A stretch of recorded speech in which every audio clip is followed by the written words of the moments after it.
Ce nouveau TGV reliera Paris à Marseille en 3 heures seulement. La SNCF a dû former un personnel hautement qualifié car la conduite du train n'est pas automatique. Elle demande une extrême vigilance et une bonne connaissance de la ligne. Reportage Patrick Esther et Benoît Véran. Pour pouvoir créer une centaine de liaisons TGV chaque jour sur la ligne Nouvelle Méditerranée-Marseille, la SNCF a dû former 500 nouveaux conducteurs. Des hommes qui maîtrisent parfaitement la technique du pilotage à grande vitesse. C'est que contrairement aux idées reçues, le TGV n'est pas un train automatique.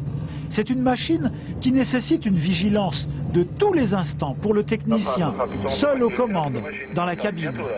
Là, en roulant, je suis obligé de manœuvrer sur levier. Je ne peux pas le lâcher plus de 2 secondes et demie.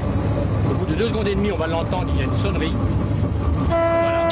Si je ne réagis pas, il y a la coupure du courant et l'arrêt automatique par le freinage d'urgence.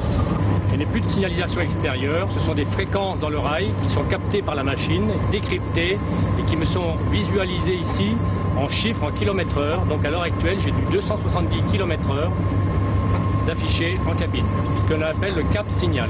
Il peut changer à toutes les secondes, à tout moment. Donc il faut être très vigilant et le surveiller en permanence. Un conducteur de TGV doit connaître par cœur toutes les côtes et toutes les descentes de la ligne pour anticiper les réactions du train, afin de freiner ou d'accélérer le moins possible. Ainsi, sur un trajet de 2 heures, les moteurs ne fonctionnent guère plus d'1 heure. Le reste, c'est de la roue libre, sur l'élan. Pour réaliser les records de vitesse, comme ici 515 km/h, les conducteurs deviennent de véritables pilotes d'essai. Leur train roule 2 fois plus vite qu'un Airbus au décollage. Pourtant, même lorsqu'ils testent une voie nouvelle, à 350 km/h comme au mois de janvier entre Valence et Avignon, ces hommes restent d'une grande modestie. Incontestablement un objet de fierté, mais qui est à partager avec toutes les personnes qui ont participé à la mise en œuvre du projet et à son exécution de manière aussi performante qu'on le voit aujourd'hui.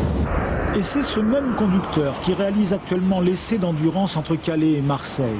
1000 km en moins de 4 heures, le seul maître à bord, après Dieu.